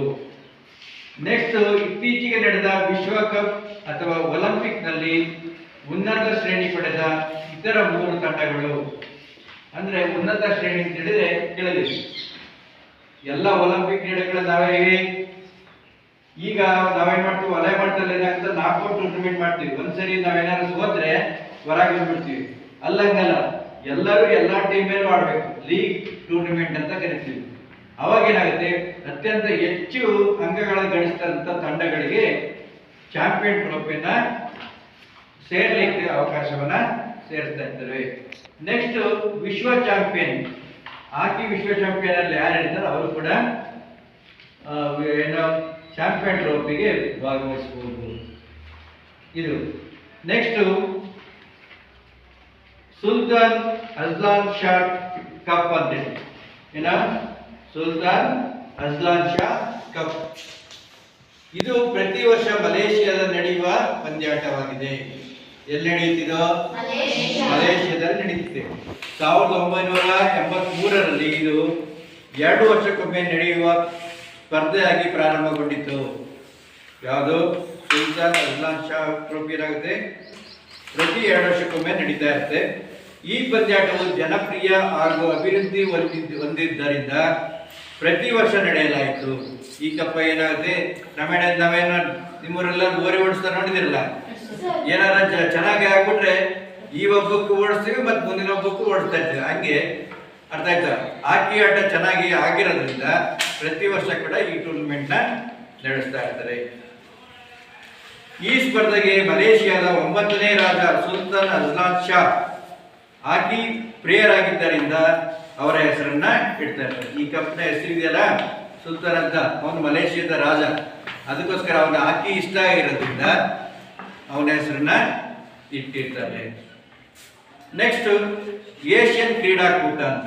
ಏಷ್ಯನ್ ಕ್ರೀಡಾಕೂಟ ಅವಾಗ ಹೇಳಿದ್ದಲ್ಲ, ನಾವು ಇದರಲ್ಲಿ ಹೇಳಿದ್ದಲ್ವ, ನೆಕ್ಸ್ಟ್ 10th ನನಗೆ ಏಷ್ಯನ್ ಕ್ರೀಡಾಕೂಟ ಯಾವಾಗ ನಡೀತಿದೆ ಅಂತ. ಸ್ವತಂತ್ರ ಬಂದಾದ್ಮೇಲೆ ಎಲ್ಲ ಒಲಿಂಪಿಕ್ ಕ್ರೀಡಾಕೂಟಗಳಲ್ಲಿ ನಡೀತಾ ಇದ್ವಲ್ಲ, ಅದಕ್ಕೋಸ್ಕರ ಏನಾಗುತ್ತೆ ಅಂದ್ರೆ ಏಷ್ಯನ್ ಕ್ರೀಡಾಕೂಟನೇ ಒಂದು ಸಪ್ರೇಟ್ ಮಾಡಿದ್ರು. ಅಂದ್ರೆ ನಮ್ಮ ಏಷ್ಯಾದಲ್ಲಿ ಬರುವಂತ ರಾಷ್ಟ್ರಗಳು ನಮ್ಮ ಎಷ್ಟು ಇವಿದಾವೆ, ಖಂಡಗಳು ಎಷ್ಟಿದಾವೆ? 7. ಅದರಲ್ಲಿ ನಮ್ದು ಒಂದು ಏಷ್ಯಾ ಖಂಡ. ಏಷ್ಯಾ ಖಂಡದಲ್ಲಿ ಬಂದಂತ ರಾಷ್ಟ್ರಗಳೆಲ್ಲ ಸೇರ್ಬಿಟ್ಟು ಒಂದು ಏಷ್ಯನ್ ಕ್ರೀಡಾಕೂಟಗಳು ನಡೆಸ್ತಾ ಇರ್ತವೆ. ಅದೇ ರೀತಿ 1958ರ ಟೋಕಿಯೋ ಏಷ್ಯನ್ ಕ್ರೀಡಾಕೂಟ ನಂತರ ಆಕೆಯನ್ನು ಈ ಕ್ರೀಡಾಕೂಟದಲ್ಲಿ ಆಯೋಜಿಸಲಾಯಿತು. ಅದಾಯ್ತಾ? 1900 ಫಸ್ಟ್ ನಾವೇನ್ ಮಾಡ್ತಾ ಇದ್ರು, ಏಷ್ಯನ್ ಕ್ರೀಡಾಕೂಟ ಫಸ್ಟ್ ನಮ್ಮ ದೇಶದಲ್ಲಿ ಡೈಲಿಯಲ್ಲಿ ನಡೀತಿರುತ್ತೆ. ಅದಾದ ನಂತರ 1982ರ ನವದೆಹಲಿ ಏಷ್ಯನ್ ಕ್ರೀಡಾಕೂಟದಲ್ಲಿ ಮೊಟ್ಟ ಮೊದಲ ಬಾರಿಗೆ ಮಹಿಳೆಯರಿಗಾಗಿ ಹಾಕಿ ಪಂದ್ಯಾಟವನ್ನ ಆಯೋಜಿಸಲಾಯಿತು. ಇಲ್ಲಿ 1982 ಇಲ್ಲಿ ದೆಹಲಿಯಲ್ಲಿ ಮಹಿಳೆಯರಿಗೋಸ್ಕರ ಏನಾಗುತ್ತೆ, ಏಷ್ಯನ್ ಕ್ರೀಡಾಕೂಟವನ್ನ ಆಚರಿಸ್ತಾರೆ. ನೆಕ್ಸ್ಟ್ ಕಿರಿಯರಿಗಾಗಿ ವಿಶ್ವಕಪ್. ಈಗ ಹಿರಿಯರಿಗಾಯ್ತು ಮತ್ತು ಕಿರಿಯರಿಗಾಗಿ ಈ ಪಂದ್ಯಾಟವನ್ನು ಅಂತಾರಾಷ್ಟ್ರೀಯ ಹಾಕಿ ಒಕ್ಕೂಟ ಆಯೋಜಿಸುತ್ತಾರೆ. ಯಾವುದು? ಅಂತಾರಾಷ್ಟ್ರೀಯ ಒಕ್ಕೂಟ ಇದೆಯಲ್ಲ, FIH. ಈ ಪಂದ್ಯಾಟ ಆಡುವ ಆಟಗಾರರು 20 ವರ್ಷ ಪ್ರಾಯಕ್ಕೆ ಮೀರಿರಬಾರದು. ಹಿರಿಯರ ಹಾಕಿ ತಂಡದಲ್ಲಿ ಎಷ್ಟು ವರ್ಷಕ್ಕೆ ಮೀರಿರಬಾರ್ದು? 20 ವರ್ಷಕ್ಕಿಂತ ಒಳಗಿರರು. ಈ ಪಂದ್ಯಾಟವನ್ನು 4 ವರ್ಷಕ್ಕೊಮ್ಮೆ ಆಯೋಜಿಸಲಾಗುತ್ತದೆ. 1989ರಲ್ಲಿ ಮಹಿಳೆಯರ ಹಾಕಿ ವಿಶ್ವಕಪ್ ಪ್ರಾರಂಭಗೊಂಡಿತು. ಅರ್ಥ? ಈ ಹಿರಿಯರಿಗೆ ವಿಶ್ವಕಪ್ ಯಾವಾಗ? 21 ವರ್ಷದೊಳಗಿರೋರಿಗೆ ಫಸ್ಟ್ 4 ವರ್ಷಕ್ಕೊಮ್ಮೆ ನಡೀತಾ ಇರ್ತದೆ. 1989ರಲ್ಲಿ ಮಹಿಳೆಯರಿಗೂ ಕೂಡ ಹಾಕಿ ತಂಡವನ್ನಾಗಿ ರಚನೆ ಮಾಡಿ ಕ್ರೀಡಾಕೂಟವನ್ನ ನಡೆಸ್ತಾ ಹೋಗ್ತಾ ಇರ್ತಾರೆ. ಇದು ಹಾಕಿ ಆಟದಲ್ಲಿ ಬರುವಂತ ಟ್ರೋಫಿಗಳು. ನೆಕ್ಸ್ಟ್ ಪಂದ್ಯಾಟಗಳು ಯಾವ್ಯಾವಿರ್ತಾವಂತ? ರಾಷ್ಟ್ರೀಯ ಪಂದ್ಯಾಟಗಳು. ರಾಷ್ಟ್ರೀಯ ಅಂದ್ರೆ ಗೊತ್ತಾಯ್ತಲ್ಲ, ನಮ್ಮ ದೇಶದೊಳಗೆ ಅಂತಾರಾಷ್ಟ್ರೀಯ ಅಂದ್ರೆ ಬೇರೆ ದೇಶದೊಳಗೆ ಸೇರ್ಕೊಂಡು ಆಗ್ತಾ ಇರೋದು. ರಾಷ್ಟ್ರೀಯ ಮಟ್ಟದ ಹಾಕಿ ಪಂದ್ಯಾಟಗಳು ಯಾವ್ಯಾವ ನಡೀತವೆ ಅಂತ. ಒಂದನೇದು ಅಖಿಲ ಭಾರತ ಬೈಟನ್ ಕಪ್ ಹಾಕಿ ಪಂದ್ಯಾಟ.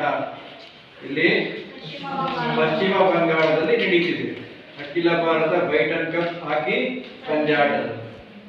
ಎರಡನೇದು ಅಖಿಲ ಭಾರತ MCC ಮುರುಗಪ್ಪ ಚಿನ್ನದ ಕಪ್ ಹಾಕಿ ಪಂದ್ಯಾಟ. ಅಂದ್ರೆ ಯಾರ್ಯಾರು ಆಯೋಜನೆ ಮಾಡ್ತಾರೆ ಅವರ ಹೆಸರು ಕೊಡ್ತಾರೆ. ಚೆನ್ನೈಯಲ್ಲಿ ಮಾಡುವಂಥದ್ದು. ಮೂರನೇದು ಅಖಿಲ ಭಾರತ ಗುರ್ಮೀತ್ ಕರ್ನಾಟಕ ಹಾಕಿ ಪಂದ್ಯಾಟಗಳು. ಚಂಡೀಗಢದವರು ಕೂಡ ನಡೆಸ್ಕೊಡ್ತಾ ಇರ್ತಾರೆ. ನೆಕ್ಸ್ಟ್ನೇದು ಅಖಿಲ ಭಾರತ ಸುರ್ಮಿತ್ ಸ್ಮಾರಕಾರ್ಥ ಹಾಕಿ ಪಂದ್ಯಾಟಗಳು. ಜಲಂಧರ್ದಲ್ಲಿ ಕೂಡ ನಡೀತಾ ಇರುತ್ತೆ. ನೆಕ್ಸ್ಟ್ ಅಖಿಲ ಭಾರತ ಛತ್ರಪತಿ ಶಿವಾಜಿ ಹಾಕಿ ಪಂದ್ಯಾಟ. ನವದೆಹಲಿಯಲ್ಲಿ ಇದನ್ನು ಆಯೋಜನೆ ಮಾಡ್ತಾ ಇರ್ತಾರೆ. ನೆಕ್ಸ್ಟ್ ಅಖಿಲ ಭಾರತ ಅಫ್ಘಾನ್ ಪಂದ್ಯಾಟ ಎಲ್ಲಿ ನಡೆಯುತ್ತೆ? ಮುಂಬೈ. ಏಳನೇದು ಅಖಿಲ Bharat Bombay gold cup hockey ಪಂದ್ಯಾಟಗಳು. Mumbai. Next ಅಖಿಲ ಭಾರತ ಮುಂಬೈದುಲ್ಲಾ ಆಶಾ Khan gold cup hockey ಪಂದ್ಯಾಟಗಳು Bhopal ನಡೆಯುತ್ತೆ. ಅವ್ರು ಯಾರು ಆಯೋಜನೆ ಮಾಡ್ತಾರೆ, ಯಾರಿಗೆ ಹಾಕಿ ಇಂಟ್ರೆಸ್ಟ್ ಇದೆ ಅವರ ಹೆಸರಲ್ಲಿ ಕೂಡ ಪಂದ್ಯಾಟವನ್ನ ರಚನೆ ಮಾಡ್ತಾ ಇರ್ತಾರೆ. ನೆಕ್ಸ್ಟ್ ಅಖಿಲ ಭಾರತ ಜವಾಹರಲಾಲ್ ನೆಹರು ಹಾಕಿ ಪಂದ್ಯಾಟ ನವದೆಹಲಿಯಲ್ಲಿ ನಡೀತಾ ಇರುತ್ತೆ. ಅಖಿಲ ಭಾರತ ಲಾಲ್ ಬಹದ್ದೂರ್ ಶಾಸ್ತ್ರಿ ಹಾಕಿ ಪಂದ್ಯಾಟ, ಅಖಿಲ ಭಾರತ ಸಂಜಯ್ ಹಾಕಿ ಪಂದ್ಯಾಟ ದೆಹಲಿ, ಅಖಿಲ Bharat Indira gold cup hockey ಪಂದ್ಯಾಟ Jammu, ಅಖಿಲ ಭಾರತ ಜೆಪಿ ಕುಪ್ಪುಸ್ವಾಮಿ ನಾಯ್ಡು ಹಾಕಿ ಪಂದ್ಯಾಟ, ಹಿರಿಯರ ರಾಷ್ಟ್ರೀಯ ಹಾಕಿ ಪಂದ್ಯಾಟ, ಕಿರಿಯರ ರಾಷ್ಟ್ರೀಯ ಹಾಕಿ ಪಂದ್ಯಾಟ, ಅತಿ ಕಿರಿಯರ ರಾಷ್ಟ್ರೀಯ ಹಾಕಿ ಪಂದ್ಯಾಟಗಳು, ಹೀಗೆ ಅನೇಕ ರಾಷ್ಟ್ರೀಯ ಪಂದ್ಯಾಟಗಳು ಮಾಡ್ತಾರೆ. ಅಂತಾರಾಷ್ಟ್ರೀಯ ಪಂದ್ಯಾಟಗಳು ಮತ್ತು ರಾಷ್ಟ್ರೀಯ ಪಂದ್ಯಾಟಗಳನ್ನ ನಡೆಸ್ತಾ ಇರ್ತೀವಿ. ಇದು ನಿಮ್ಮ 9ನೇ ತರಗತಿಯಲ್ಲಿ ಬರುವಂತ ಹಾಕಿ ಆಟದ ತಂತ್ರಗಾರಿಕೆ ಏನೇನಿರ್ತವೆ, ಆಟಗಾರರು ಇರಬೇಕಾದ ಗುಣಲಕ್ಷಣಗಳು ಏನೇನಿರ್ತವೆ ಅರ್ಥ ಆಯ್ತಾ. ಅದಾದ್ಮೇಲೆ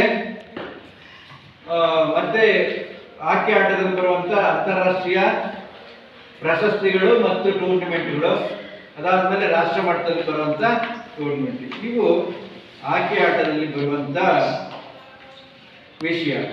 ಓಕೆ, ಈಗ ಅಭ್ಯಾಸದಲ್ಲಿರುವ ಪ್ರಶ್ನೆಗಳು ಒಬ್ಬೊಬ್ಬರೇ ಹೇಳಿ ನೋಡೋಣ. ಹಾಕಿ ಕ್ರೀಡೆಯಲ್ಲಿ ಡ್ಯಾಶ್ ಮತ್ತು ಡ್ಯಾಶ್ ಆಟಗಾರ ಇರುತ್ತಾರೆ. 16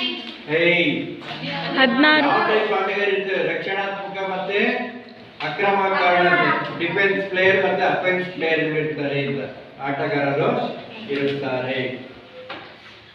ಎದುರಾಳಿಗಳು ಚಲನವಲನಗಳ ಅನುಗುಣವಾಗಿ ಚೆಂಡಿನ ಜೊತೆ ದಿಕ್ಕನ್ನು ಬದಲಾಯಿಸುವ ಡ್ಯಾಶ್ ಅವಶ್ಯಕತೆ ಇರುತ್ತದೆ. ಏನಿರುತ್ತದೆ? ಚಪಲತೆ. ಗಟ್ಟಿ ಹೇಳು. ಚೆಂಡನ್ನು ಸಮರ್ಪಕವಾಗಿ ಪಾಸ್ ನೀಡಲು ಹಾಗೂ ಗೋಲನ್ನು ಗಳಿಸಲು ಡ್ಯಾಶ್ ಬೇಕಾಗುತ್ತದೆ. ನಿಖರತೆ ಅಂದ್ರೆ ಅಕ್ಯುರೇಸಿ ಅಂತಾರೆ, ಗುರಿ. ಅದಕ್ಕೆ ನಾವು ಗುರಿ ಹೊಡಿಬೇಕಂದ್ರೆ ನಮ್ಗೆ ಮಾಡುತ್ತೆ ನಿಖರತೆ ಆಟಗಾರನಿಗೆ ಇರಬೇಕಾದ ಲಕ್ಷಣಗಳು. ಹಾಕಿ ಆಟಗಾರನಿಗೆ ಆಟದಲ್ಲಿ ಉತ್ತಮವಾದ ಡ್ಯಾಶ್ ವೇಗ ಅವಶ್ಯಕತೆ ಇರುತ್ತದೆ. ಪ್ರತಿಕ್ರಿಯೆ ಅಂದ್ರೆ ನಾನು ಬಾಲ್ ಬರ್ತಾ ಇದೆ ಅಂದ್ರೆ ಬರೋದಕ್ಕೆ ಎಷ್ಟು ರಿಯಾಕ್ಟ್ ಮಾಡೋಂಥ ಪ್ರತಿಕ್ರಿಯೆ ವೇಗ ಬಹಳ ಮುಖ್ಯವಾಗಿರ್ತದೆ. ಇದು ಬರೋಣ ನೋಡಿ. ಒಂದು ಉತ್ತರವನ್ನು ಆರಿಸಿ ಖಾಲಿ ಬಿಟ್ಟ ಸ್ಥಳದಲ್ಲಿ ಬರೆಯಿರಿ. ಹಾಕಿ ಆಟದಲ್ಲಿ ಒಟ್ಟು ಡ್ಯಾಶ್ ಆಟಗಾರರಿರುತ್ತಾರೆ. ನೋಡಿ, extra player 5, active player 11 plus 5 16. ಚೆಂಡನ್ನು ನಿಯಂತ್ರಣದಲ್ಲಿ ಇಟ್ಟುಕೊಳ್ಳಲು ಕಣ್ಣು, ಕೈ ಮತ್ತು ಕಾಲುಗಳ ಡ್ಯಾಶ್ ಅವಶ್ಯಕತೆ ಇರುತ್ತದೆ. ಅಲ್ಲ, ಸಂಯೋಜನೆ. ನೋಡು,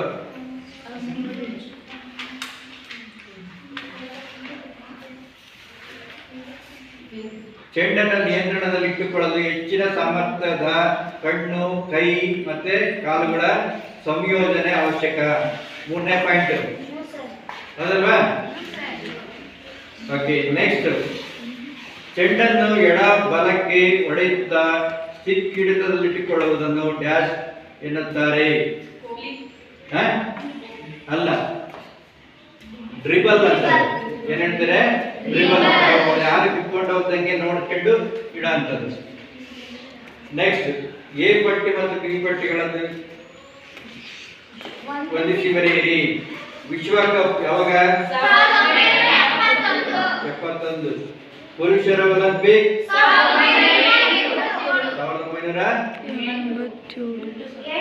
1908. ಓಕೆ, ಮಹಿಳೆಯರ champion trophy 87. Sultan Ajlan Shah. Okay, next. ಈ ಕೆಳಗಿನ ಪ್ರಶ್ನೆಗಳಿಗೆ ಉತ್ತರಿಸಿ. ಹಾಕಿ ಆಟದಲ್ಲಿನ ತಂತ್ರಗಳನ್ನು ವಿವರಿಸಿ. ತಂತ್ರಗಳು ಯಾವ್ಯಾವು? ಡಿಫೆನ್ಸ್ ಸ್ಕಿಲ್ ಹೆಂಗಿರ್ತವೆ, ಅಫೆನ್ಸ್ ಸ್ಕಿಲ್ ಇರ್ತವೆ. ನೋಡ್ರಿ, ಅರ್ಥ ಆಯ್ತಾ? ನೆಕ್ಸ್ಟ್, ಹಾಕಿ ಆಟದಲ್ಲಿ ವೇಗ ಅವಶ್ಯಕತೆ ಹಾಗೂ ಚಪಲತೆ ಕುರಿತು ಬರೆಯಿರಿ. ಅರ್ಥ ಆಯ್ತಾ? ನೆಕ್ಸ್ಟ್ ಪ್ರಶ್ನೆ, ಹಾಕಿ ಆಟದಲ್ಲಿ ನಿಖರತೆ ಹಾಗೂ ಕಷ್ಟ ಸಹಿಷ್ಣುತೆ ಕುರಿತು ಬರೆಯಿರಿ.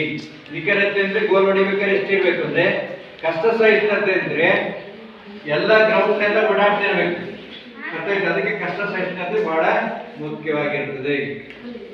ಹಾಕಿ ಆಟಗಾರನಿಗೆ ಬೇಕಾಗುವ ಗುಣಲಕ್ಷಣಗಳು ಬರೀ ಇದಿಲ್ಲ, 8-9 ಪಾಯಿಂಟ್ ಇದಾವಲ್ಲ, 7 ಇದಾವಲ್ಲ. ನಿಖರತೆ, ವೇಗ, ಚಪಲತೆ, ಮತ್ತೆ ಮೈಮಣಿತ, ಇವೆಲ್ಲ ಆಟಗಾರರಿಗಿರುವಂತ ಲಕ್ಷಣಗಳು. ಇದು ಒಂದು ಹಾಕಿ ಆಟವನ್ನು ಗೆಲ್ಲಬೇಕಾದ್ರೆ ನಿಮ್ಮ ತರಗತಿಯಲ್ಲಿರುವಂತಹ ತಂತ್ರಗಾರಿಕೆ ಮತ್ತೆ ಅವುಗಳ ಪ್ರಶಸ್ತಿಗಳು ಮತ್ತು ಆಟಗಾರರಿರಬೇಕಾದ ಲಕ್ಷಣಗಳನ್ನ ನೀವು ತಿಳ್ಕೊಂಡಿದ್ದೀವಿ. ನೆಕ್ಸ್ಟ್ ನೀವು ಬರ್ಬೇಕಾದ್ರೆ ಆಕ್ಟಿವಿಟಿಗೆ ನೀವು ರೆಡಿ ಆಗಬೇಕು. ಯಾವ್ದಾರ ಒಂದು ಟಾಪಿಕ್ ಕೊಟ್ರೆ ಒಬ್ಬೊಬ್ಬರೇ ಒಂದೊಂದು ಹೇಳ್ಬೇಕು. ತಂತ್ರಗಾರಿಕೆ ಹೇಗಿರ್ಬೇಕು, ಇಲ್ಲ ಇತಿಹಾಸ, ಐತಲ್ಲಿರುವಂಥ ಇತಿಹಾಸಗಳನ್ನ ಓದ್ಕೊಬರ್ರಿ, ನಿಯಮಗಳು ಓದ್ಕೊಬರ್ರಿ. ಅರ್ಥ ಆಯ್ತಾ? ನೀವು ಪ್ರತಿಯೊಬ್ಬರನ್ನು ಕೂಡ ಒಂದೊಂದೊಂದೊಂದೊಂದು ಇಲ್ಲ ರಸಪ್ರಶ್ನೆನಾರ ಮಾಡ್ಬೋದು, ಇಲ್ಲ ಪಿಕ್ ಅಂಡ್ ಸ್ಪೀಚ್ ಆಸುಭಾಷಣ ಸ್ಪರ್ಧೆ ಇದೆಯಲ್ಲ ಆ ಟೈಪ್ ಆದ್ರೂ ಕೂಡ ಮಾಡ್ಬೋದು.